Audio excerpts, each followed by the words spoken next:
Image news का प्रायोजक dish home Fibernet presents mega 5 खुशी को अपग्रेड। द बेस्ट सौर्य सिमेन्ट, रिद्धि सिद्धि सिमेन्ट, गुणस्तर को नयाँ स्तर। 4000 यातायात व्यवसाय तथा 10,000 गाडीहरू जस्तै तपाई पनि ढुक्क हुनुहोस्।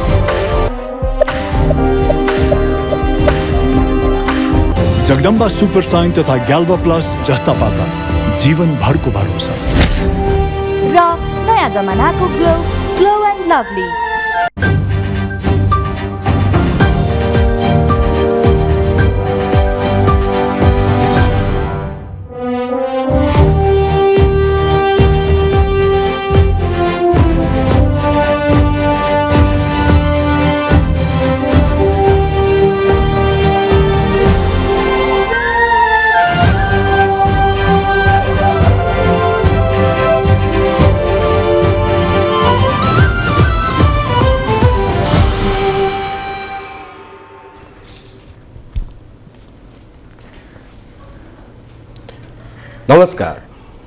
नमस्कार इमेज न्यूजमा स्वागत छ।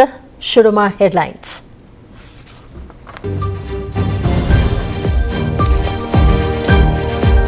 बजेट निर्माणमा अनाधिकृत व्यक्तिगत संलग्नता पुष्टि हुन नसकेको रायसहित छानबिन समितिले बुझाए प्रतिवेदनको निष्कर्षप्रति एमालेको असहमति। एसपीपी अस्वीकार गरेको औपचारिक पत्र अमेरिकालाई पठाइएको संसदलाई सरकारको औपचारिक जानकारी। मन्त्री परिषद निर्णयमा आशंका नगर्न परराष्ट्र मन्त्री खड्काको आग्रह।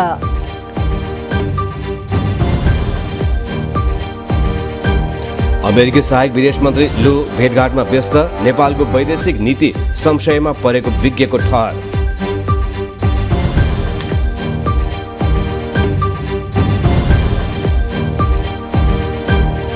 अपराधको शैलीमा आएको परिवर्तनले प्रहरी नै चकित। बीमाको 2.5 करोड हात पार्न कागजी बिहेदेखि हत्यासम्म।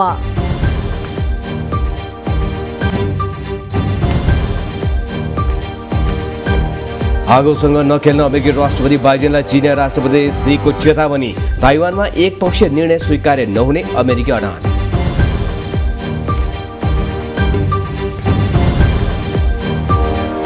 र 9औं राष्ट्रिय खेलकुद आयोजनाको लागि प्रदेश परिषदसँग केन्द्रबाट समन्वय नभएको गुनासो। सबै गुनासो सम्बोधन गरी अगाडि बढ्ने खेलकुद मन्त्रीको प्रतिबद्धता। इमेज न्यूज विस्तारमा। पूर्व अर्थमन्त्री जनार्दन शर्मामाथि छानबिन गर्न गठित संसदीय छानबिन विशेष समितिको प्रतिवेदन प्रतिनिधि सभामा पेश भएको छ। आज बसेको प्रतिनिधि सभाको दोस्रो बैठकमा संसदीय छानबिन विशेष समितिको प्रतिवेदन समितिका सभापति लक्ष्मणलाल कर्णले पेश गर्नुभएको हो। तत्कालीन अर्थमन्त्री जनार्दन शर्माले आर्थिक वर्ष 2079-80को बजेट निर्माणका क्रममा जेठ 14 गते राति अनाधिकृत व्यक्तिहरू प्रवेश गराई करका दर हेरफेर गराएको भन्दै समाचार बाहिरिएपछि प्रतिनिधि सभाले असार 22 गते संसदीय छानबिन विशेष समिति गठन गरेको थियो। समितिले निर्धारित 10 दिनमा काम सम्पन्न नगरेपछि साउन 5 गते थप 7 दिन समय थप गरिएको थियो। थप समयभित्र समितिले अर्थ मन्त्रालयबाट कागजात मगाई अध्ययन गरेको तथा सम्बन्धित पदाधिकारीहरूसँग छलफल गरेको सभापति कर्णले जानकारी दिनुभयो। सुरुको दिन मलाई थाहा छ, यो बन्दाको दिनमा जे सदस्य तपाईँ हुनुहुन्छ सभापति बन्नुहोला भन्ने कारणबाट र आजसम्म कुन समितिको प्रतिवेदन आएछ त्यो पनि हेरौँला नि भन्ने तपाईँहरू भन्नुभएको थियो।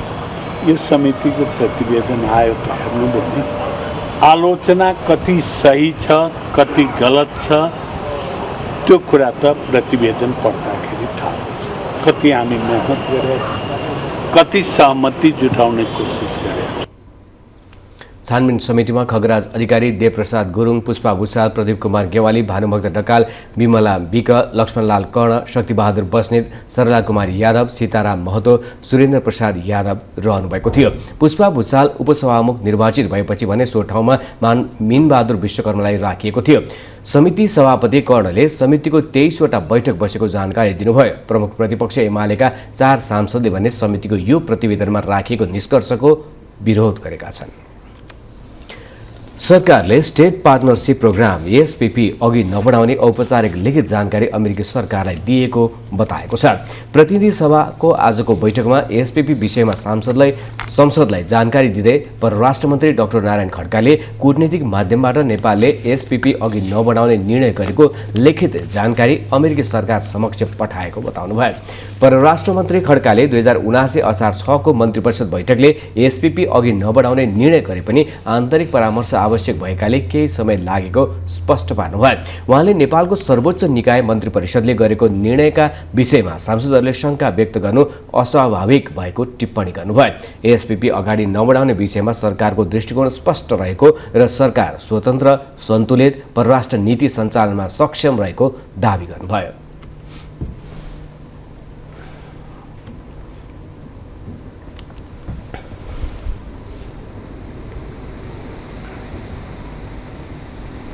अमेरिकाको स्टेट पार्टनरशिप प्रोग्राम एसपीपीलाई अगाडि नबढाउने गरी नेपाल सरकार मन्त्री परिषदबाट 7936 मा निर्णय भएको सम्बन्धमा यसबारे पछिल्लो जानकारी सम्मानित संसद समक्ष प्रस्तुत गर्न चाहन्छु। मिति 79/4/9 अर्थात् कि श्रावण 9 गते तदनुसार 25 जुलाई 2022 का दिन कूटनीतिक माध्यमबाट नेपालले एसपीपी स्टेट पार्टनरशिप प्रोग्रामलाई अघि नबढाउने निर्णय गरेको लिखित जानकारी अमेरिकी सरकार समक्ष पठाइएको जानकारी गराउन चाहन्छु। परराष्ट्र मन्त्री खड्काले सांसद सभामुख तथा विभिन्न समितिले समेत यसबारे चासो राखेकाले संसदमा जानकारी गराउनु भएको बताउनुभयो। उहाँले विभिन्न निकायबीच एसपीपी अगाडि नबढाउने विषयमा छलफल गर्नु परेकाले केही समय लागेको स्वीकार्नुभयो। प्रमुख प्रतिपक्षी एमाले बलात्कार आरोपी सिद्धबाबा भनिने कृष्णबहादुर गिरीलाई महायज्ञमा पुगेर सरकारका मन्त्रीहरूले भेटेको भन्दै आपत्ति जनाएको छ। प्रतिनिधि सभाको आजको बैठकमा एमाले सांसद डाक्टर शिवमाया तुम्बा हाम्फेले बलात्कार आरोपी गिरीलाई महायज्ञमा पुगेर सरकारका मन्त्रीहरूले भेटेकोमा विरोध गर्नुभयो। उहाँले गिरीको मुद्दा सुनसरी जिल्ला अदालतमा विचाराधीन अवस्थामा रहेको उल्लेख गर्दै त्यस्तो व्यक्ति रहेको महायज्ञमा सरकारका मन्त्री र महान्यायाधिवक्ता उपस्थित हुनुले महिलामाथिकै अपमान भएको बताउनुभयो।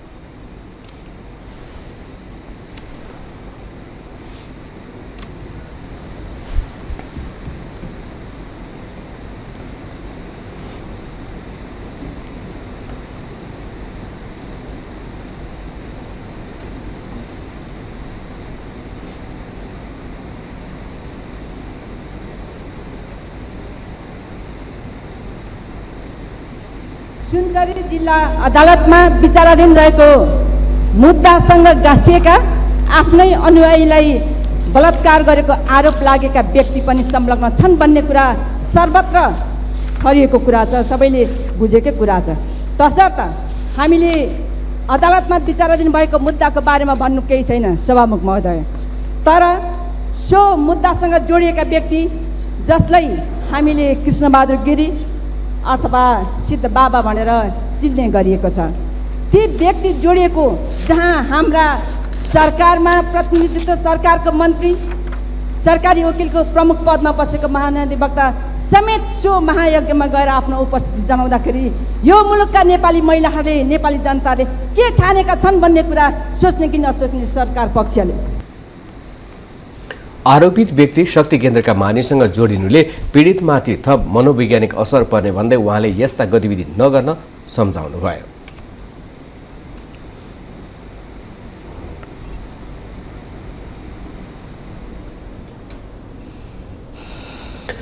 नेकपा माओवादी केन्द्रले प्रदेशका पूर्व निर्धारित बैठकहरूको समय परिवर्तन गरेको छ। आज बसेको पार्टी स्थायी कमिटी बैठकले पूर्व निर्धारित प्रदेश स्तरीय बैठकको समय परिवर्तन गरेको हो। पार्टी अध्यक्ष पुष्पकमल दाहाल यही साउन 21 देखि 25 गतेसम्म जापान भ्रमणमा जाने भएका कारण बैठक सारिएको पार्टी प्रवक्ता कृष्णबहादुर महराले जानकारी दिनुभयो। महराले साउनभित्र प्रदेश र प्रवासको बैठक भदौ पहिलो हप्तामा हुने बताउनुभयो।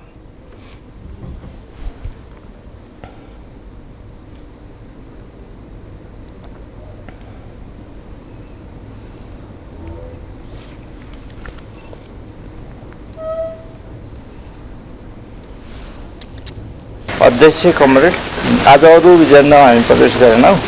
हामी फेरि 15 गते 3 बजे बस्छौँ, त्यो जानकारी भयो तपाईँलाई। स्थायी कमिटी नै बस्छ। आज एउटा मात्रै योजनामा हामी छलफल गऱ्यौँ। अध्यक्ष कमरेड नेपाली जनप्रगतिशील मञ्चका निम्तामा जापान जाँदै हुनुहुन्छ 21 गते। 21 गतेदेखि 25 गतेसम्म उहाँको जापान भ्रमण भएको हुनाले हामीले पहिले निर्धारित प्रदेशका बैठकहरूको बारेमा जुन तालिका थियो त्यो तालिका चेन्ज गर्यो। पार्टी पदाधिकारी बारेमा टुङ्गो लगाउन स्थायी कमिटीको बैठक साउन 15 गते बस्नेछ।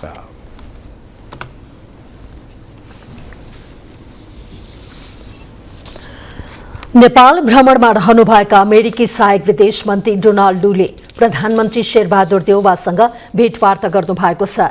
भेटमा नेपाल र अमेरिका बीचको मैत्रीपूर्ण र सहकार्यात्मक सम्बन्धबारे छलफल भएको प्रधानमन्त्रीको सचिवालयले जनाएको छ। भेटपछि सामाजिक सञ्जाल ट्विटरमा प्रधानमन्त्री देउवाले अमेरिकाको निरन्तरको विकास सहकार्यको लागि धन्यवाद दिनुभएको छ।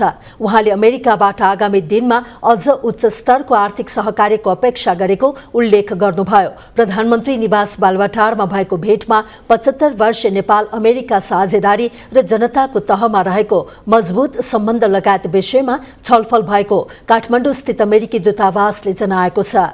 सहायक विदेश मन्त्री लूले परराष्ट्र मन्त्री नारायण खड्कासँग पनि आजै भेटवार्ता गर्नुभएको थियो।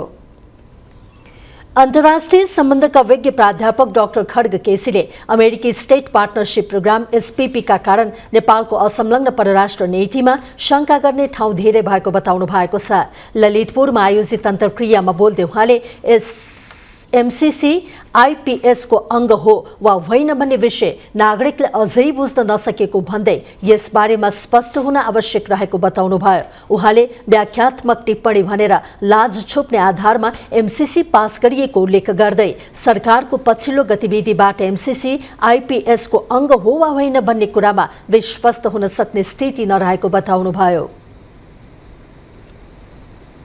आधार बनाएर चाहिँ त्यसलाई पास गरियो हाम्रो मुलुकमा, तर साँच्चीकै त एमसीसी चाहिँ आईपीएस को अंग हो कि होइन भन्ने कुरा बारेमा अझै पनि हामी सबै आश्वस्त हुन सकिरहेको अवस्था छैन। एउटा पाटो भयो, त्यसकारण क्रिटिकल पार्टनर हुने बाटो खन्ने काम भएको हो कि त्यहाँबाट एमसीसी साइन भएपछि now next one is the state partnership programme.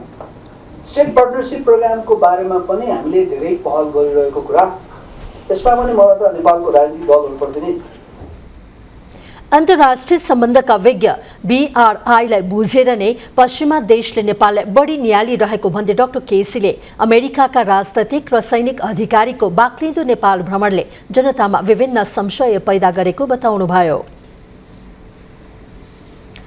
अपराधमा आएको नयाँ नयाँ शैलीबाट प्रहरी आजित हुन थालेको छ। 1.5 दशक अघिसम्म अपराधमा अपरिचित मानिस संलग्न हुने गरेकोमा अहिले 85% अपराध परिचित त्यसमाथि नाता गोता छिमेकी हुने गरेको प्रहरी अनुसन्धानले देखाएको छ। नेपालगञ्जमा एक संगठित अपराधीको एक समूहले चिन्दै नचिनेको मान्छेलाई पति पत्नी बनाएर निज व्यक्तिको सुनियोजित सडक दुर्घटना हत्या गराई बीमा कम्पनीबाट 2 करोड 50 लाख लिएको खुलेको छ। यो रिपोर्ट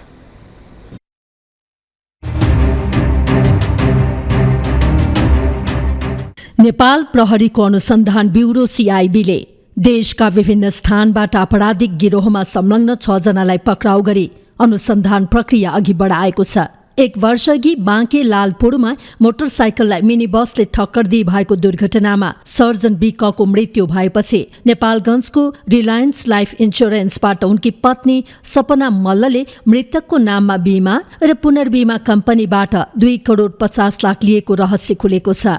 पत्नीको नाममा प्रकट महिलाको गतिविधि कागजात उनका सहयोगी भनिएकाको बस उठ शंकास्पद भेटिएपछि कम्पनी प्रहरी शरणमा पुगेको हो। सर्जनको मृत्यु हुनु केही महिना अघि मात्रै विवाह दर्ता भएको खुलेको छ। दुर्घटना भएको 4 महिनापछि रकम भुक्तानी भएको देखिन्छ। प्रथम शुल्क तिरेको 77/11/28 मै तिरिन्छ। अब विवाह दर्ता चाहिँ 12/2 मा हुन्छ। पहिले इच्छाएको व्यक्तिमा श्रीमती भनेर राखियो, तर विवाह दर्ता चाहिँ 12/2 मा भयो।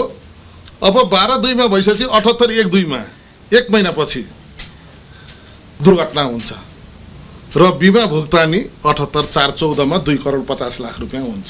यो एउटा जुन संगठित अपराधको परिभाषाभित्र ठ्याक्कै मिल्ने गरेर उनीहरूको हिसाबले एउटा फुल प्रुफ प्लान गरेर चाहिँ घटना घटाइएको देखिन्छ।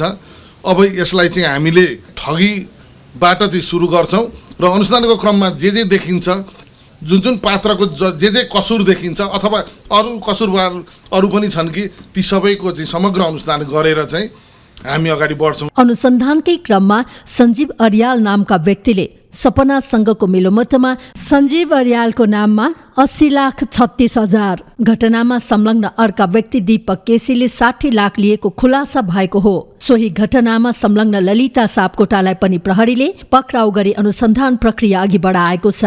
अनुसन्धानकै क्रममा सर्जनको दुर्घटना नियोजित ढङ्गले गरेको पाइएको र घटनामा संलग्न अन्य 2 जनालाई नियन्त्रणमा लिई अनुसन्धान प्रक्रिया अघि बढाइएको छ। अचम्म त के छ भने सर्जनको दुर्घटनापछि पक्राउ परेका व्यक्ति अदालतबाट छुटिसकेका छन्। उनीहरूबीच विवाह दर्ता भए पनि एकले अर्कालाई नचिनेको र नभेटेको खुलेको छ। सिनेमा बनाउँदा समेत कल्पना गर्न नसकिने यस खाले आपराधिक घटनाबाट प्रहरी अधिकारी चकित छन्। अपराधमा आएका नयाँ नयाँ बान्कीबाट जोगिन आम समुदायलाई पाइला पाइलामा सचेत हुन उनीहरूले सम्झाएका छन्। इमेज न्यूजका लागि सहकर्मी भरत केसीका साथमा ग्रीष्मा राज भण्डारी। लाखे नेपालको मौलिक सांस्कृतिक पहिचान हो। नेपालमा धेरै प्रकारका लाखे छन्। धेरै लाखे नाच अस्तित्वविहीन भइसकेको छ भने समुदायको पहलमा केही नाच भने बिउताइएका छन्। यो रिपोर्ट।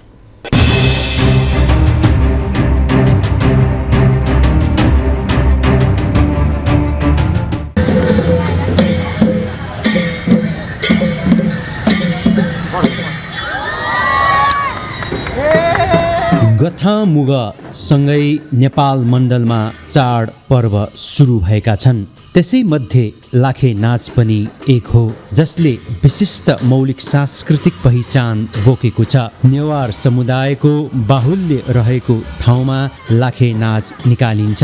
राक्षस रूपी लाखेलाई नेवारहरूले देवताकै रूपमा पुज्दै आएका छन्। त्यसैले संरक्षक देवताको रूपमा सबै लाखेको छुट्टा छुट्टै महत्त्व रहेको छ। यसमध्ये ललितपुरको यललायकु मिप्वा लाखे पनि एक हो। नेपाल भाषामा मिको अर्थ आगो र क्वाको अर्थ वाला हुन्छ, अर्थात् आगो वाला लाखे हो। अहिले पाटन मिप्वा लाखेमय भइरहेको छ। गथा मुगको दिनबाट सुरु भएको नाच 5 दिनसम्म चल्छ। यो नाचमा मसाल जलाएर लाखेले आगो फुक्ने र आगोको मुस्लो निकालेर नाच्ने गर्छ। नाचमा भ्यागुतोको रूपमा 3 पाखु ब्याचा सहित नाच विभिन्न स्थानमा प्रदर्शन गरिन्छ। यो कृषि कर्मसँग सम्बन्धित छ। यहाँ मिप्वा लाखे र भ्यागुतो 3 पाखुलाई कृषि कर्ममा कृषकलाई सहयोगीको रूपमा लिइन्छ। एक कथन अनुसार रोपाई सकेर सबै किसान आराम गर्दै थिए। त्यसै बेला किसानका खेतमा गएर लाखेले धान बाली बिगार्न थाल्यो। खेतमा बसिरहेको भ्यागुतोले बाली नबिगार्न लाखेसँग आग्रह गर्यो, तर लाखेले उल्टै भ्यागुतो लखेट्न थाल्यो। ज्यान जोगाउन खाल्डोमा हाम फालेको भ्यागुतोमाथि लाखेले त्यहीँ गएर आक्रमण गर्यो। भ्यागुता ज्यान जोगाएर त्यहाँबाट उफ्रिएर बाहिरियो। यसरी बाली नाश गर्न आएको लाखे आफै खाडलमा फस्यो। नष्ट हुन लागेको बाली भ्यागुताले जोगाइदिएको विश्वासमा त्यही हाउभाउमा नाच नचाउने गरिन्छ। लाखे नाच लगभग लोप भइसकेको अवस्थामा स्थानीय जागरुक युवाहरूको पहलमा विक्रम सम्वत 2075 सालमा स्थापित यललायकु मिप्वा लाखे पुचले नाच जोगाएको छ।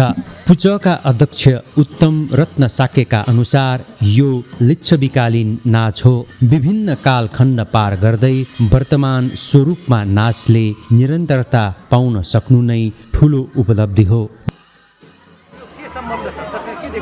अब यसमा चाहिँ पहिला धान रोपाइँ गरेको बेलामा लाखेले पनि एउटा चाहिँ धान पनि रोपाइँ गर्छ।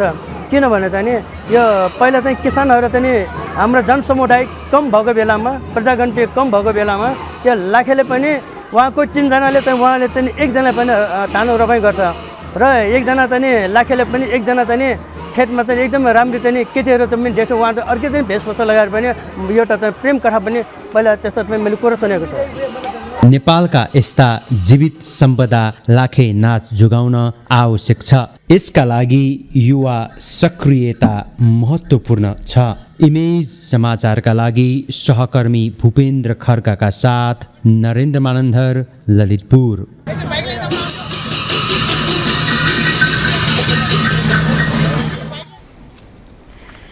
बाँकी न्युज एकैछिनको ब्रेकपछि, त्यसअघि बाँकी हेडलाइन्स। सुपारी तस्करीको विषयले समितिमा हंगामा, उच्च राजनीतिक संलग्नताको आशंका। नेपालबाट निर्यात हुने सुपारीको DNA परीक्षण गर्न समितिको निर्देशन।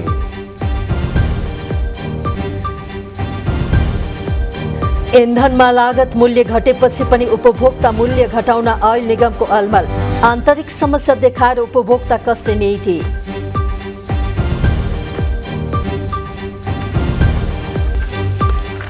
र कसिलो मौद्रिक नीति मात्रै समस्याको हल नभएको भन्दै उद्योगको लागत घटाउन निजी क्षेत्रको आग्रह। अहिलेको बजेट अधिवेशनबाटै आर्थिक ऐन पारित गर्न दबाव।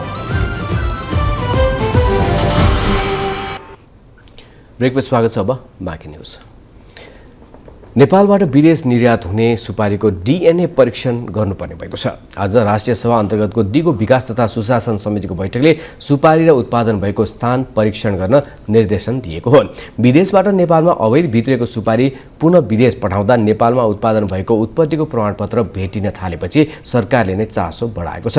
पछिल्लो समय निर्यात गर्न पाएको इजाजत भन्दा बढी सुपारी विदेश निर्यात हुन थालेको गुनासो बढ्दै गएपछि समितिले चासो देखाएको हो। समितिले आजको बैठकमा छलफलपछि सुपारीको DNA परीक्षण गरेर मात्र आयात निर्यात गर्न निर्देशन दिएको हो।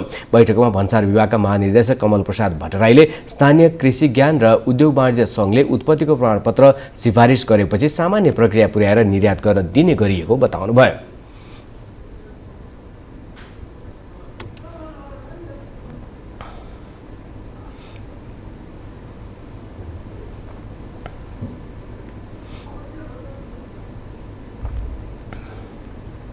निर्यातमा हामीले खुला गरेका कारण अन्य महसुलहरू हामी दिँदैनौँ। सामान्य रूपले भन्सारमा एउटा फारम भर्नुपर्ने हुन्छ। 113 रुपियाँको त्यही फारम भरेर निर्यात गर्ने अवस्था हुन्छ। अन्य प्रमाणपत्र भएकोमा मैले भनिहालेँ कृषि ज्ञान केन्द्र र सम्बन्धित उद्योग वाणिज्य सङ्घले सिफारिस गरिदिइसकेपछि सरकारले निर्यात गर्ने गर्छ। केही दिन अघि विराटनगर भन्सारबाट भारततर्फ निकासी भइरहेको सुपारी बोकेको ट्रकलाई नेपाल प्रहरीले रोकेर फिर्ता ल्याई अनुसन्धान गरिरहेको छ। प्रहरीले अवैध भएको आशंकामा नियन्त्रणमा लिएको सुपारीबारे राजनीतिक दलका शीर्ष नेता तहमा समेत सम्बन्ध जोड्न थालिएको छ। बैठकमा राजस्व सचिव कृष्णहरि पुष्करले अर्थ मन्त्रालय र भन्सार विभाग व्यापार सहजीकरणमा मात्र जोडिने दावी गर्नुभयो। गर्नुपर्छ, उनीहरूको पनि र मेटेरियलहरू पनि पूर्ति गर्नुपर्ने अवस्थाहरू होला। हाम्रो उत्पादन पनि देशभित्र कति हुन्छ, के हुन्छ, यी समग्र बारेमा सम्बन्धित समितिबाट निर्देशन भयो वा एक खालको सरकारलाई फिडब्याक आयो भने हामी त्यसलाई अवलम्बन गरेर अगाडि बढाउने प्रतिबद्धता जनाउँदै म आफ्नो भनाइ गर्छु। धन्यवाद। प्रहरी महानिरीक्षक धीरज प्रताप सिंहले पक्राउ परेको सुपारीको ट्रकमा नेपाली भन्सारको सिल लाग्नुपर्नेमा भारतीय भन्सारको सिल लागेकाले शङ्का उब्जाएको र अनुसन्धानको विषय बनेको बताउनुभयो। बैठकमा सांसदहरूले सुपारीको विषयमा गहन अध्ययन हुन आवश्यक रहेको बताएका छन्। सांसदहरूले सुपारीमा राजनीतिक र अन्य सम्बन्ध खोज्न आवश्यक रहेकोमा पनि जोड दिएका छन्।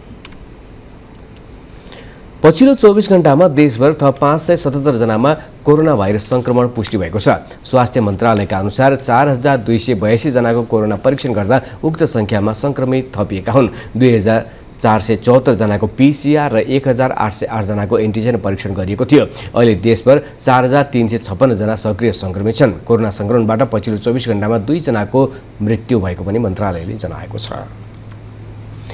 नेकपा एमालेका उपाध्यक्ष युवराज गेवालीले गठबन्धन सरकारका कारण संघीयतामाथि प्रश्न उठेको बताउनु भएको छ। आज धनगढीमा प्रेस चौतारी नेपालले गरेको पत्रकार सम्मेलनमा गेवालीले प्रदेश सरकारले गरेको व्यथितिका कारण संघीयतामाथि प्रश्न उठिरहेको बताउनुभयो। एमालेले प्रदेश सरकारको नेतृत्व गरेका बेला राम्रै काम भए पनि अहिले विकृति मौलाएको उहाँको भनाइ छ। संस्थागत रूपले उहाँले निर्णय गर्नुभयो कि नेपाली कांग्रेससित गठबन्धन गर्ने होइन, नेपाली कांग्रेसलाई हामीले भोट हाल्ने होइन। यति कुरामा उहाँले भन्नुपर्छ। त्यो नभनिकन उहाँसित एकता मतलब वाम एकता भन्ने कुरा उहाँसित सम्भव छैन। गठबन्धन सरकार निजी स्वार्थमा लाग्दा जनतामा आक्रोश पैदा भएको उहाँको दावी छ।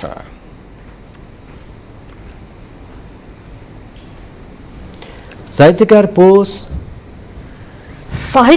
पोष चापागाईद्वारा लिखित आनन्दनी यात्रा संग्रह विमोचन गरिएको छ। नेपाल प्रज्ञा प्रतिष्ठानमा आयोजित कार्यक्रममा प्रतिष्ठानका उपकुलपति जगमान गुरुङले पुस्तक लोकार्पण गर्नुभएको हो।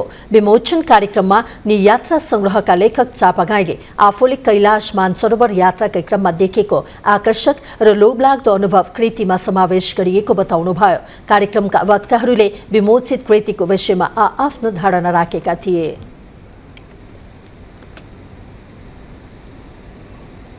अब बिजनेस न्यूज।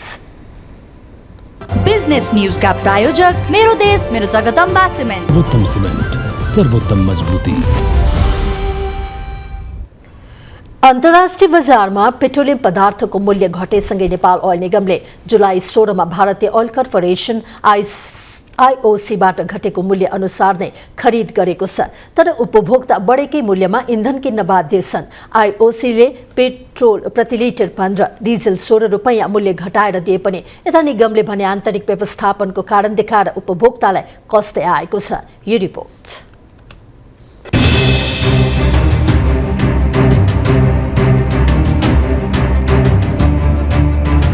पछिल्लो 1 वर्षदेखि निगम घाटामै भए पनि प्राप्त गर्ने मूल्य सूची अनुसार मूल्य समायोजन नगरेको आयल निगमको दाबी छ। रुस युक्रेन युद्धको कारण महिनामै 10 अर्बमाथि घाटा बेहोरेको निगम 4 अर्बमाथि महिनामै व्यय भार रहेको बताउँछ। अझै पनि 1 लिटर पेट्रोलमा 14 रुपैयाँ, डिजेलमा 22 र एलपीजी ग्यासमा 522 रुपैयाँ प्रति सिलिन्डर घाटा रहेको दाबी छ, जसका कारण तत्काल मूल्य समायोजन गर्न नसकेको तर घट्ने क्रम निरन्तर रहेमा निगमको वित्तीय र आर्थिक अवस्था हेरी उपभोक्ता हितमा निर्णय लिने निगम बताउँछ।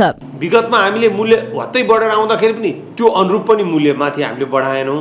अहिले अलिकति केही घटेर आउँदाखेरि पनि घटाउन नसकेको कारण अवस्था यो।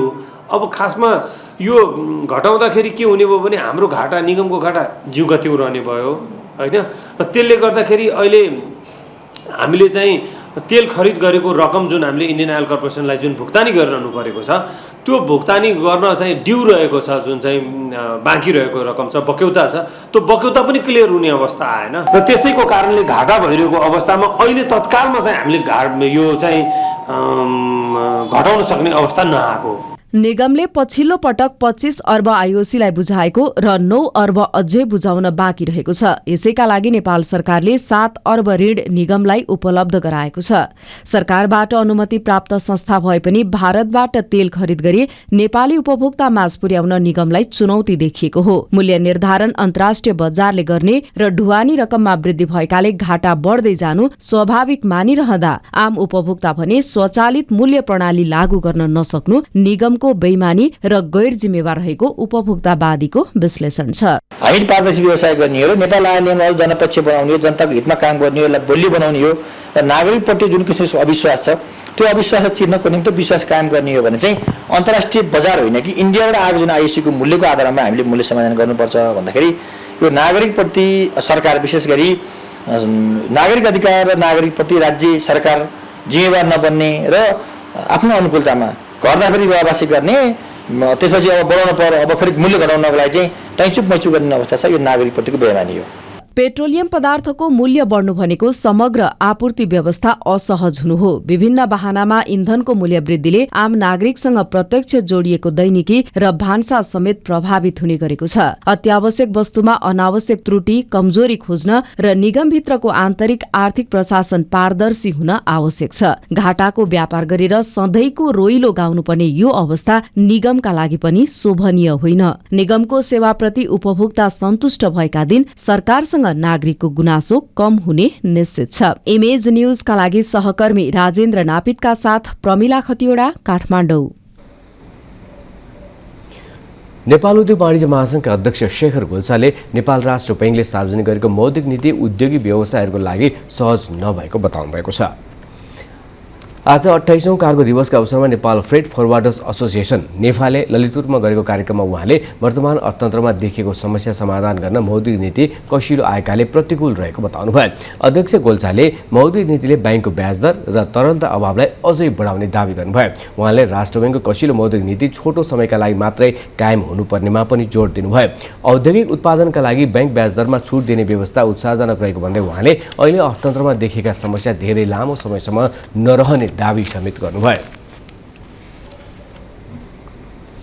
खास गरेर बिजुलीको निर्यात एकदमै उत्साहजनक छ र त्यस्तै गरेर सिमेन्टको निर्यात पनि सुरु भइसकेको छ र त्यस्तै गरेर अहिले फलामको पनि र अन्य पनि निर्यातमा केही सकारात्मक एउटा सङ्केतहरू देखिन थालिसकेका छन् र अब डेभलपमेन्ट एजेन्सी जस्तै वर्ल्ड ब्याङ्क एडिबीहरूले पनि जुन कमिटमेन्ट नेपालको लागि देखाएका छन् त्यसले पनि विश्वास लिन सकिन्छ कि अहिले आएको जुन हाम्रो आर्थिक अवस्था छ त्यसमा क्रमशः सुधार हुनेछ।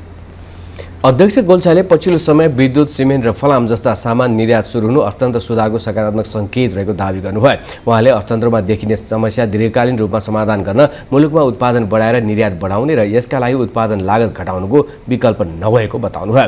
नेपाल चेम्बर अफ कमर्सका अध्यक्ष राजेन्द्र मल्लले प्रतिनिधि सभाको बजेट अधिवेशनबाट नै आर्थिक ऐनहरू संसदबाट पास गर्नुपर्नेमा जोड दिनुभयो। उहाँले धेरै आर्थिक ऐनहरू संसदमा विचाराधीन अवस्थामा रहेको भन्दै यही बजेट अधिवेशनबाट पास गरिनुपर्ने बताउनु। यो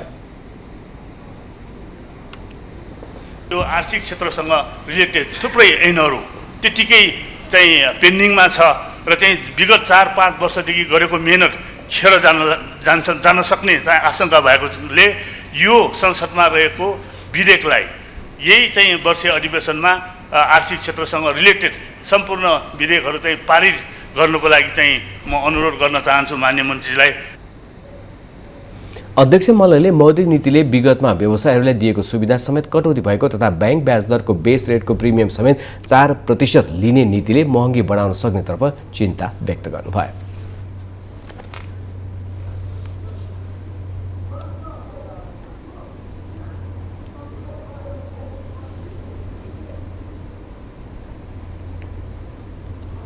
बढ्दो आयात व्यवस्थापन तथा न्यूनीकरण गर्न सुझाव दिने गरी सरकारले उच्चस्तरीय सुझाव तथा अध्ययन समिति गठन गर्ने भएको छ।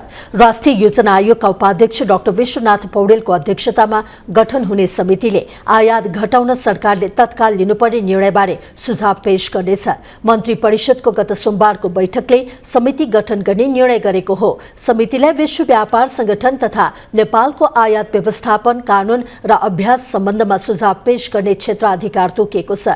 यसबाहेक समितिले विद्यमान अर्थतन्त्रको विश्लेषण र सुधार सम्बन्धमा समेत सरकारलाई सुझाव दिने उद्योग वाणिज्य तथा आपूर्ति मन्त्रालयका प्रवक्ता डाक्टर नारायण प्रसाद रेग्मीले जानकारी दिनुभयो। समितिमा नेपाल राष्ट्र ब्याङ्कका गभर्नर, अर्थ मन्त्रालयका सचिव, वाणिज्य सचिव लगायतका सदस्य रहनेछन्। आयात अत्यधिक बढेको र त्यसले गर्दा विदेशी मुद्राको सञ्चिति घट्दै गएपछि सरकारले पछिल्लो समय आयात निरुत्साहनको नीति अख्तियार गर्दै आएको छ। यसै क्रममा वैशाख 14 गते विभिन्न 10 वस्तुको आयातमा सरकारले प्रतिबन्ध लगाएको थियो। असार मसान्तसम्ममा लागू गरिएको प्रतिबन्धमा संशोधन गर्दै भदौ 14 गतेसम्मको लागि निरन्तरता दिइएको छ। भन्सार विभागको तथ्याङ्क अनुसार गत आर्थिक वर्ष 2078-79 नेपालले कुल 21 खर्ब 20 अर्ब 47 करोड रुपैयाँको अन्तर्राष्ट्रिय व्यापार गरेको छ। त्यसमध्ये 19 खर्ब 20 अर्ब 44 करोड रुपैयाँको आयात भएको छ। यो वर्ष नेपालको वर्ष नेपालको निर्यात पहिलो पटक 2 खर्ब रुपैयाँ नाघेको छ।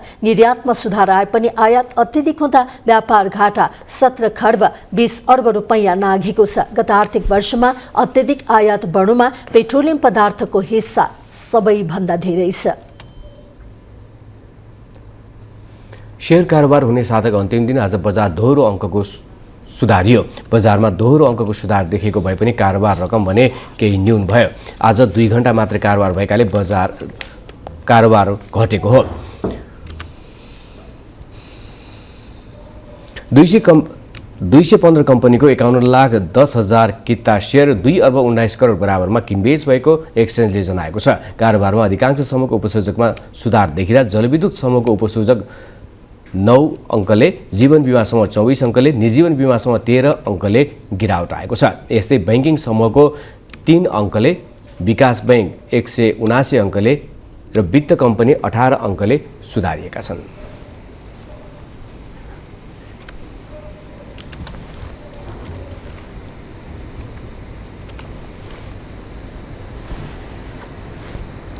हिटाचीका नयाँ उत्पादन नेपाली बजारमा भित्रिने भएका छन्। नेपालमा हिटाची होम अप्लायन्सेसको आधिकारिक वितरक रमेश ग्रुप अन्तर्गतको युनिभर्सल इलेक्ट्रोकमले काठमाडौँमा एक पत्रकार तथा वितरक भेटघाट कार्यक्रममा हिटाचीले fridge, washing machine, microwave oven र भ्याकुम क्लिनरका नयाँ उत्पादन उपलब्ध गराउने घोषणा गरेको हो। यी उत्पादन आधुनिक, टिकाउ एवं मूल्य प्रतिस्पर्धी रहेको कम्पनीको दावी छ। कम्पनीले आफ्ना उत्पादन गुणस्तरीय हुनुका साथै बिक्री पछिको सेवा समेत उत्कृष्ट रहने पनि जनाएको छ। कम्पनीले नयाँ आधुनिक प्रविधिलाई ग्राहक समक्ष ल्याउन कुनै कसर बाँकी नराख्ने प्रतिबद्धता व्यक्त गरेको छ।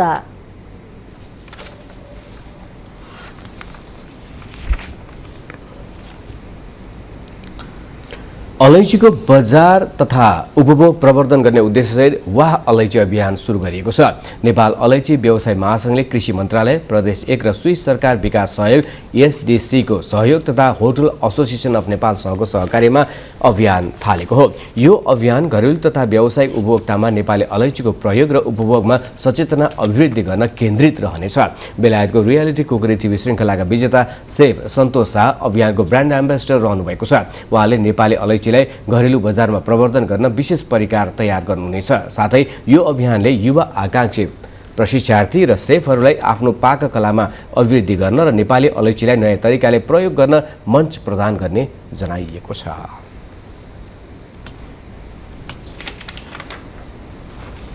बिजनेस न्यूजका प्रायोजक मेरो देश मेरो जगदम्बा सिमेन्ट। सर्वोत्तम सिमेन्ट, सर्वोत्तम मजबुती।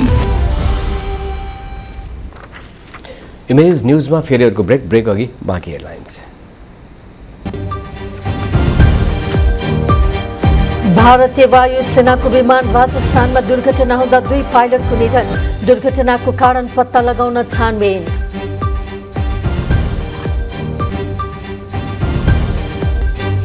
र साफ अन्डर 20 च्याम्पियनसिप फुटबलमा आयोजक भारतको पहिलो जित। भारतसँग 4-0 ले हारेको श्रीलङ्का प्रतियोगिताबाट बाहिरियो।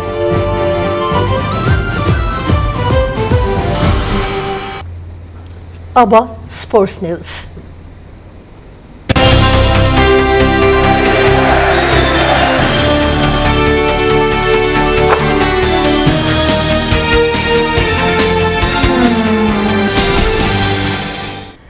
प्रदेश खेलकुद विकास परिषदले 9औं राष्ट्रिय खेलकुद प्रतियोगिता आयोजनाको लागि केन्द्रबाट समन्वय नभएको बताएको छ। युवा तथा खेलकुद मन्त्री महेश्वर गहतराजले आज बोलाउनु भएको समन्वय समितिको बैठकमा परिषदका पदाधिकारीहरूले केन्द्रबाट आवश्यक समन्वय नहुँदा 9औं राष्ट्रिय खेलकुद प्रतियोगिताको तयारीमा समस्या भएको गुनासो गरेका हुन्। 9औं राष्ट्रिय खेलकुदको तयारीको सन्दर्भमा छलफल गर्न संघीय सरकारका खेलकुद मन्त्री महेश्वर जंग गहतराजले साथै प्रदेशका खेलकुद तथा सामाजिक विकास मन्त्री, प्रदेश खेलकुदका सदस्य सचिव, मन्त्रालयका सचिव, राष्ट्रिय खेलकुद परिषदका उपाध्यक्ष, सदस्य सचिवको बैठक बोलाउनु भएको थियो। राष्ट्रिय खेलकुद परिषदको आइतबार बस्दै बोर्ड बैठक अघि मन्त्री गहतराजले 9औंको तयारीको सन्दर्भमा प्रदेश सरकारसँग छलफल गर्नु भएको हो। उहाँले प्रदेश र जिल्लामा निष्क्रिय अवस्थामा रहेका कर्मचारीलाई 9औं राष्ट्रिय खेलकुदमा सक्रिय रूपमा काममा लगाउन निर्देशन दिनुभएको छ। आयोजक भारतले साफ अन्डर 20 च्याम्पियनसिप फुटबलमा पहिलो जित निकालेको छ। भुवनेश्वर स्थित कालिङ्गा स्टेडियममा आज श्रीलङ्कालाई 4-0 गोल अन्तरले हराउँदै भारतले पहिलो जित निकालेको हो। साबिक विजेता समेत रहेको भारतलाई जित दिलाउन पार्थिव सुन्दर गोगाईले 2 गोल गरे। हिमांशु जाङ्ग्रा र गुर्गी रात सिंह 1-1 गोल थपे। भारतले 4 गोल दोस्रो हाफमा गरेको थियो। जितसँगै भारतले 2 खेलमा 3 अङ्क जोडेको छ। पहिलो खेलमा भारत बङ्गलादेशसँग पराजित भएको थियो। श्रीलङ्काको यो लगातार तेस्रो हार हो। श्रीलङ्का भने प्रतियोगिताबाट बाहिरिएको छ। नेपाल र बङ्गलादेश 2 खेलमा 6 अङ्कका साथ शीर्ष 2 स्थानमा रहेका छन्। गोल अन्तरमा नेपाल अघि छ। आजको दोस्रो खेलमा मालदिभ्स र बङ्गलादेश खेल्दैछन्। प्रतियोगिताको समूह चरणबाट शीर्ष 2 टोलीले फाइनल खेल्नेछन्। नेपालले अब 31 जुलाईमा भारत र 2 अगस्तमा बङ्गलादेशसँग खेल्नेछ। फाइनल 5 अगस्तमा हुनेछ।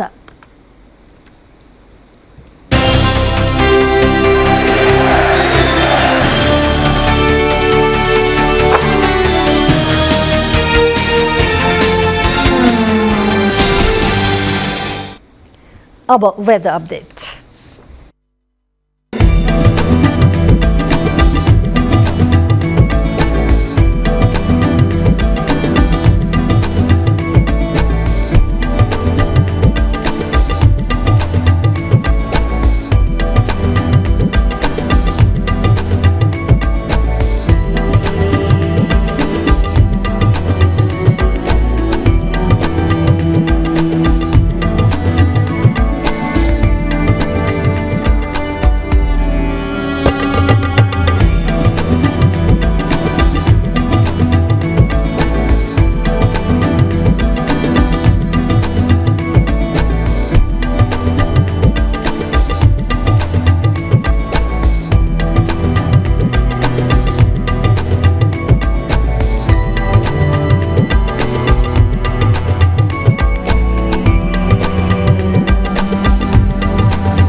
अब अन्त्यमा हेडलाइन्स फेरि एकपटक।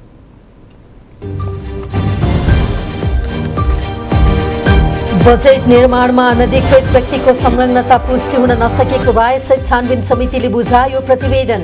प्रतिवेदनको निष्कर्षप्रति एमालेको असहमति।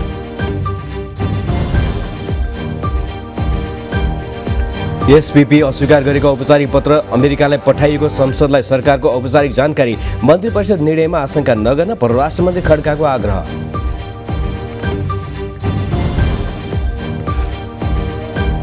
अमेरिकी सहायक विदेश मन्त्री लु भेटघाटमा व्यस्त। नेपालको वैदेशिक नीति संशयमा परेको विज्ञको ठहर।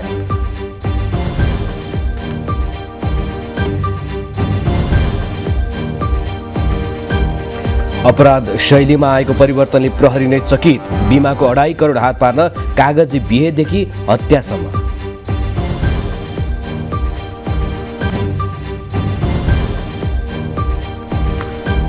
आगोसँग नखेल्न अमेरिकी राष्ट्रपति बाइडेनलाई चिनिया राष्ट्रपति सीको चेतावनी। ताइवानमा एकपक्षीय निर्णय स्वीकार्य नहुने अमेरिकी अडान।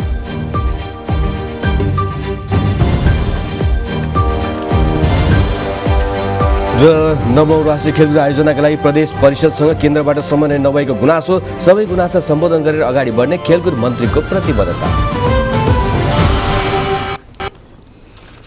हवस्, इमेज न्युज अहिलेलाई सकियो। इमेज न्युज तपाईँले हाम्रो वेबसाइट imagekhabar.com मा पनि हेर्न पढ्न सुन्न सक्नुहुनेछ। इमेज च्यानल हेर्दै गर्नुहोला। नमस्कार।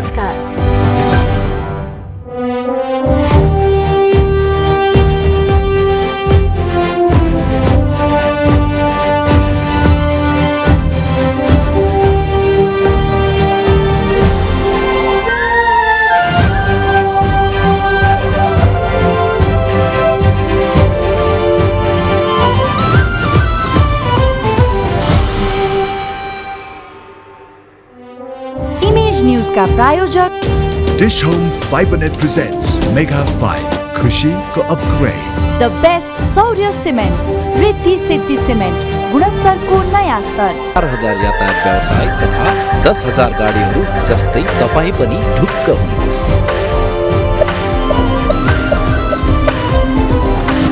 जगदम्बा सुपर साइन तथा ग्याल्बा प्लस जस्ता पात्र जीवन भरको भरोसा। र नयाँ जमानाको ग्लो एन्ड लभली।